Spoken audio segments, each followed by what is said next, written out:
నమస్కారం. ఈరోజు మనం ఒక శ్రోత పంపిన కొన్ని ఆసక్తికరమైన విషయాలను లోతుగా పరిశీలించబోతున్నాం. ఆ, ఇవన్నీ క్రంచీరోల్ వారి వింటర్ 2026 అనిమే లైనప్ గురించినవి. మన ముందు ఒక వార్తా కథనం, కొన్ని షోల గురించిన వివరాలు, ఒక ఆన్లైన్ చర్చ నుండి వచ్చిన ట్రాన్స్క్రిప్ట్, ఇలా చాలా సమాచారం ఉంది. ఒక్క మాటలో చెప్పాలంటే ఈ సీజన్ చాలా పెద్దదిగా, ఎన్నో అంచనాలతో నిండి ఉంది. అవును, ఇది కేవలం ఏ షోలు వస్తున్నాయో చెప్పే జాబితా కాదు. అంటే ఈ లైనప్ను చూసి మనం పరిశ్రమ తీరుతెన్నుల గురించి ఏమి అర్థం చేసుకోవచ్చు, ఏవి ఖచ్చితంగా విజయవంతమవుతాయి, ఏవి మనల్ని ఆశ్చర్యపరచబోతున్నాయి. కేవలం సమాచారాన్ని చెప్పడమే కాకుండా దాని వెనుకున్న వ్యూహాలను, ప్రేక్షకుల అంచనాలను విశ్లేషించడమే ఈరోజు మన లక్ష్యం. సరే, అయితే మొదటగా అందరి దృష్టిని ఆకర్షిస్తున్న పెద్ద షోలతో ప్రారంభిద్దాం. మన దగ్గరున్న సమాచారం ప్రకారం కొన్ని భారీ ఫ్రాంచైజీలు కొత్త సీజన్లతో తిరిగి వస్తున్నాయి. ఉదాహరణకు జనవరి 8న జుజుత్సు కైసెన్ సీజన్ 3. భారీ అంచనాలున్నాయి దానిమీద. అవును. ఇంకా జనవరి 16న Frieren beyond journey's end season 2, జనవరి 11న హెల్స్ పారడైజ్ సీజన్ 2. ఓషినోకో కూడా ఉంది కదా? ఉంది. జనవరి 14న ఓషినోకో సీజన్ 3 మరియు జనవరి 9న ఫైర్ ఫోర్స్ సీజన్ 3 రెండవ భాగం. ఈ జాబితా చూస్తుంటేనే అంచనాలు పెరిగిపోతున్నాయి. ఇవి ఈ సీజన్కు అతిపెద్ద ఆకర్షణలు అనడంలో సందేహం లేదు. ఖచ్చితంగా ఇవి క్రంచీరోల్ లైనప్కు మూలస్తంభాల్లాంటివి. వీటిని మనం బ్లాక్ బస్టర్ వ్యూహం అనొచ్చు. ఇప్పటికే ప్రపంచవ్యాప్తంగా కోట్లాది మంది అభిమానులను సంపాదించుకున్న ఫ్రాంచైజీలు ఇవి. కాబట్టి కొత్త సీజన్ను ప్రకటించిన క్షణం నుండే దాని విజయం దాదాపుగా ఖాయమైపోతుంది. ఇది క్రంచీరోల్ లాంటి ప్లాట్ఫామ్స్కు ఒక సురక్షితమైన పెట్టుబడి అనమాట. కానీ ఈ వ్యూహం వల్ల ఒక రకమైన విమర్శ కూడా ఉంది కదా. ఎప్పుడూ ఇలాంటి సురక్షితమైన సీక్వెల్స్ పైనే ఆధారపడితే సరికొత్త, ఒరిజినల్ కథలకు అంటే వాటికి చోటు లేకుండా పోతుంది కదా. అవును, అది చాలా ముఖ్యమైన ప్రశ్న. నిజమే, దీనివల్ల ఒక ప్రమాదం ఉంది. ప్రతి సీజన్లోనూ ఇలాంటి పెద్ద సీక్వెల్స్ పైనే అతిగా దృష్టి పెడితే భవిష్యత్తులో కొత్త బ్లాక్ బస్టర్లు ఎలా వస్తాయి? సరిగ్గా అదే. భవిష్యత్తులో అటాక్ ఆన్ టైటన్ లేదా డీమన్ స్లేయర్ లాంటి తర్వాతి తరం బ్లాక్ బస్టర్లుగా ఎదిగే కొత్త కథలకు అవకాశం తగ్గే ప్రమాదముంది. అయితే దీనికి మరో కోణం కూడా ఉంది. ఏంటది? ఈ పెద్ద హిట్స్ కొత్త, ప్రయోగాత్మక షోలకు ఆర్థికంగా అండగా నిలుస్తాయని కూడా వాదించవచ్చు. జుజుత్సు కైసెన్ తెచ్చిపెట్టే లాభాలతో వాళ్ళొక 10 చిన్న షోలను నిర్మించే ధైర్యం చేయగలరు. ఈ సీజన్ ఆ సమతుల్యాన్ని ఎలా నిర్వహిస్తుందో చూడాలి. అవును, మీరు చెప్పింది కరెక్ట్. ఒక సీజన్ కేవలం పాత హిట్స్తోనే నిలబడదు గదా. ప్రేక్షకులు ప్రతిసారీ కొత్తదనం కోరుకుంటారు. ఈ విషయంలో వింటర్ 2026 నిరాశపరచట్లేదనిపిస్తోంది. మన దగ్గరున్న సోర్సెస్ కొన్ని ఆసక్తికరమైన కొత్త షోలను హైలైట్ చేస్తున్నాయి. ఉదాహరణకు sentenced to be a hero. అది వాయిదా పడింది కదా? అవును, నిజానికి గత సంవత్సరమే రావాల్సుండేది.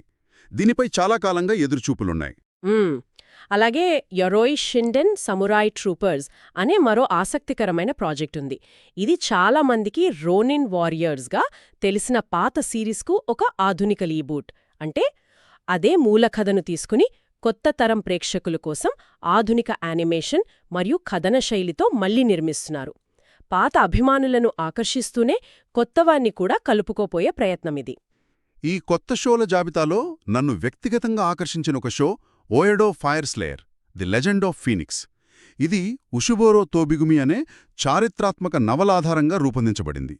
కథాంశం ఏడో కాలంలోని అగ్నిమాపక యోధుల గురించి. వాళ్లను హికుయిదోరి అంటే నిప్పును తినే పక్షులు అని పిలిచేవారట. ఆ ఆలోచనే చాలా ఆసక్తికరంగా ఉంది. ఇందులో ఆసక్తికరమైన విషయం దాని నిర్మాణ బృందం. దీన్ని సినర్జీ ఎస్పీ స్టూడియో నిర్మిస్తోంది. ఇది గమనించాల్సిన విషయం, ఎందుకంటే వారు ఎక్కువగా రొమాంటిక్ కామెడీలు చేస్తారు కదా, ఏ కపుల్ ఆఫ్ కకూస్ లాంటివి విస్తరించుకోవడానికి ప్రయత్నిస్తున్నారని అర్థమవుతోంది. ఇది విజయవంతమైతే మనం మరిన్ని విభిన్నమైన ప్రాజెక్టులను వారి నుండి ఆశించవచ్చు. అంతేకాదు, దీనికి సంగీతం యసుహారు తకానాషి అందిస్తున్నారు. నరుటో షిప్పుడెన్, ఫెయిరీటేల్ లాంటి ఎపిక్ షోలకు సంగీతమందించిన వ్యక్తి ఈయన. సరిగ్గా ఆ పేరు వినగానే మనకు ఎలాంటి సంగీతాన్ని ఆశించవచ్చో ఒక అంచనా వస్తోంది. భారీ ఆర్కెస్ట్రా, ఉత్కంఠభరితమైన పోరాట సన్నివేశాలకు తగిన సంగీతం ఉంటుందని ఊహించవచ్చు.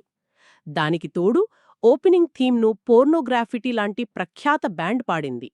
ఇవన్నీ చూస్తుంటే ఇది కేవలం ఒక మామూలు షో కాదు, అధిక నిర్మాణ విలువలతో చాలా శ్రద్ధ పెట్టి తీస్తున్న ప్రాజెక్ట్ అని స్పష్టమవుతోంది. పెద్ద షోల సంగతి పక్కన పెడితే కొన్నిసార్లు అనుకోని చిన్న షోలు అందరి దృష్టిని ఆకర్షిస్తాయి. ఆన్లైన్లో దీనిపై జరిగిన ఒక చర్చలో కునోన్ ద సోర్సరర్ కెన్ సీ అనే షో గురించి చాలా గొప్పగా చెప్పారు. ఇది ఒక అంధుడైన కాని అసాధారణ మేధావి అయిన బాలుడి కథ. ఓ, ఆ కాన్సెప్ట్ వినడానికే బాగుంది. అతను నీటి మాయాజలాన్ని కొత్త పద్ధతుల్లో ఉపయోగించి తన చూపును తిరిగి పొందడానికి ప్రయత్నిస్తాడు. ఈ కథాంశం వినడానికే చాలా స్ఫూర్తిదాయకంగా ఉంది. అవును, ఈ షో చుట్టూ ఒక పాజిటివ్ బజ్ ఏర్పడుతోంది. దీన్ని feel good under dog series అని వర్ణిస్తున్నారు. అంటే తక్కువ అంచనా వేయబడిన ఒక పాత్ర ఎన్నో అడ్డంకులను ఎదుర్కొని విజయం సాధించడం. ఇలాంటి కథలు ప్రేక్షకులకు మానసికంగా చాలా కనెక్ట్ అవుతాయి. ముఖ్యంగా సోషల్ మీడియాలో ప్లాటినం విజన్ స్టూడియో పనితనం గురించి, నీటి మాయాజాలాన్ని వారు చూపించిన విజువల్స్ గురించి చాలా ప్రశంసలొస్తున్నాయి. ఆ చర్చలో దీన్ని ప్రతిభ మరియు పట్టుదలపై ఒక తాజా దృక్కోణం అని కూడా అన్నారు.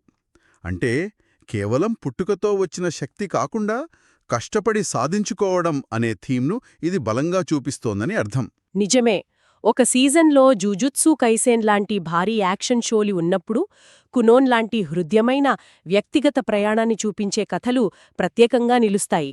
అవి భిన్నమైన భావోద్వేగాలను అందిస్తాయి. ప్రేక్షకులు కేవలం యాక్షన్నే కాదు, ఇలాంటి స్ఫూర్తిదాయకమైన కథలను కూడా ఎంతగానో ఆదరిస్తారని చెప్పడానికి ఇది ఒక ఉదాహరణ. ఫిబ్రవరి 1కి దీని 6వ ఎపిసోడ్ రాబోతోందని, కథ ఒక కీలక మలుపు తీసుకోబోతోందని కూడా చెప్తున్నారు. ఇక ఒక కొత్త షో గురించి ప్రసారం కాకముందే ఎంత సమాచారం అందుబాటులో ఉంటుందో చూడటానికి నోబుల్ రీఇన్కార్నేషన్ ఒక మంచి ఉదాహరణ. దీని పూర్తి పేరు చాలా పెద్దది. Noble reincarnation, born blessed so I will obtain ultimate power. పేరు వింటుంటేనే ఇది ఏ జానర్కి చెందిందో అర్థమవుతోంది. అవును, ఇది స్పష్టంగా ఇసకాయ్ జానర్లోకి వస్తుంది. అంటే మన ప్రపంచంలోని ఒక వ్యక్తి చనిపోయి లేదా అనుకోకుండా మరో ఫ్యాంటసీ ప్రపంచంలోకి వెళ్ళిపోవడం. ఈ కథలో ఒక బాలుడు చక్రవర్తి 13వ బిడ్డగా పునర్జన్మించి అపరిమిత శక్తులను పొందుతాడు. ఈ కథాంశం కొత్తది కాకపోయినా ఈ షోను మార్కెట్ చేస్తున్న విధానం ఆసక్తికరంగా ఉంది.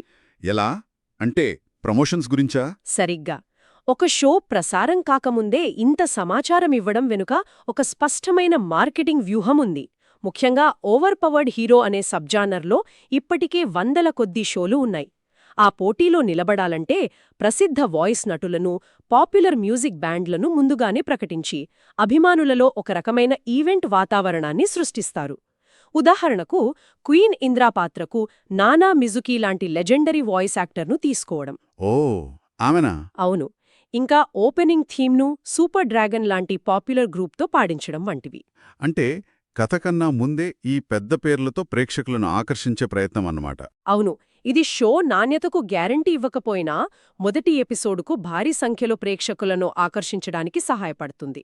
ప్రతి ఆదివారం ఉదయం ఒక కృత్తిపైత సమయానికి ఎపిసోడ్ వస్తుందని ప్రకటించడం, పూర్తి వాయిస్ కాస్ట్ను ముందుగానే విడుదల చేయడం, ఇవన్నీ అభిమానులలో ఒక రొటీన్ను, కమ్యూనిటీ ఫీలింగ్ను క్రియేట్ చేస్తాయి. ఇది ఈ రోజుల్లో స్ట్రీమింగ్ సర్వీసులకు చాలా ముఖ్యమైన వ్యూహం. ఈ సీజన్లో యాక్షన్, ఫ్యాంటసీ మాత్రమే కాదు, వేర్వేరు జానర్లు కూడా ఉన్నాయని స్పష్టంగా తెలుస్తోంది. ఉదాహరణకు you and I are polar opposites అనే ఒక కామెడీ సిరీస్ ఉంది. ఇది కేవలం 8 ఎపిసోడ్లతో ఒక చిన్న సీజన్. అంటే అన్నీ 12 లేదా 24 ఎపిసోడ్ల సుదీర్ఘమైన కథలుండవన్నమాట. కొన్నిసార్లు ఇలాంటి చిన్న సరదా కథలు చూడటానికి చాలా బావుంటాయి. ఈ లిస్ట్ చూస్తున్నప్పుడు కొన్ని పేర్లు నన్ను నిజంగా ఆకట్టుకున్నాయి. వాటి పేర్లు వినగానే అసలు కథ ఏమై ఉంటుందా అని భలే ఆసక్తిగా ఉంది. ఉదాహరణకు the daily life of a part time torturer. అది కామెడీయో డార్క్ ఫ్యాంటసీయో అర్థం కావట్లేదు కదా. అస్సలు అర్థం కావట్లేదు. అలాగే ఇసెకాయ్ ఆఫీస్ వర్కర్.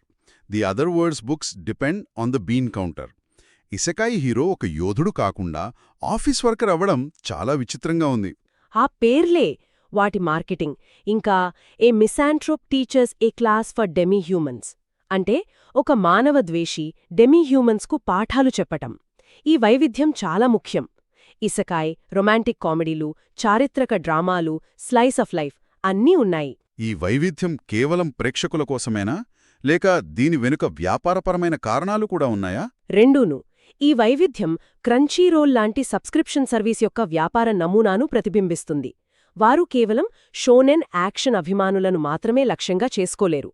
రొమాంటిక్ కామెడీలు ఇష్టపడేవారు, హృద్యమైన కథలు కోరుకునేవారు, చారిత్రక డ్రామాలు చూసేవారు, ఇలా ప్రతి ఒక్కరికీ నచ్చే కంటెంట్ను అందిస్తేనే వారు తమ సబ్స్క్రిప్షన్ను నెలనెలా కొనసాగిస్తారు. అవును, నిజమే. ఒకప్పుడు అనిమే అంటే కేవలం కొన్ని జానర్లకు పరిమితం అనే అభిప్రాయం ఉండేది. కానీ ఇలాంటి లైనప్లు దాన్ని పూర్తిగా మార్చేస్తున్నాయి.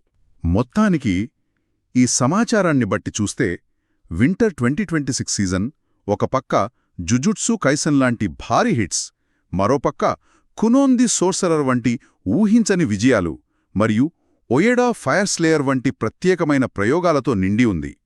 పెద్ద ఫ్రాంచైజీల నుండి చిన్న హృద్యమైన కథల వరకు అందరికీ ఏదో ఒకటి ఉంది. ఇది ఖచ్చితంగా ఒక గుర్తుండిపోయే సీజన్ అయ్యేలా ఉంది. మనం చూసిన ఈ సమాచారం ఒక ఆసక్తికరమైన ప్రశ్నను లేవనెత్తుతోంది. మనం మొదట చర్చించుకున్నట్లు జుజుత్సు కైసెన్, ఫ్రీ రెన్, ఓషినోకో వంటి అనేక సీక్వెల్స్ మరియు యొరోయ్ షిండెన్ వంటి రీబూట్లు ఈ లైనప్లో ఆధిపత్యం చలాయిస్తున్నాయి. దీని బట్టి అనిమే పరిశ్రమ పాత విజయవంతమైన ఫార్ములాలపై ఎక్కువగా ఆధారపడుతోందా, లేక కునోన్ ద సార్సరర్ లాంటి ఒరిజినల్ కథల చుట్టూ ఏర్పడుతున్న బజ్ ప్రేక్షకులు ఇప్పటికీ సరికొత్త ఆలోచనలను, వినూత్నమైన కథలను ఎంతగానో ఆదరిస్తారని చూపిస్తోందా? ఈ సీజన్ను చూస్తున్నప్పుడు సురక్షితమైన సీక్వెల్స్ మరియు సృజనాత్మకమైన కొత్త కథల మధ్య ఉన్న ఈ సమతుల్యం పరిశ్రమ భవిష్యత్తు గురించి మనకు ఏమి చెబుతోందో ఆలోచించడం ఆసక్తికరంగా ఉంటుంది.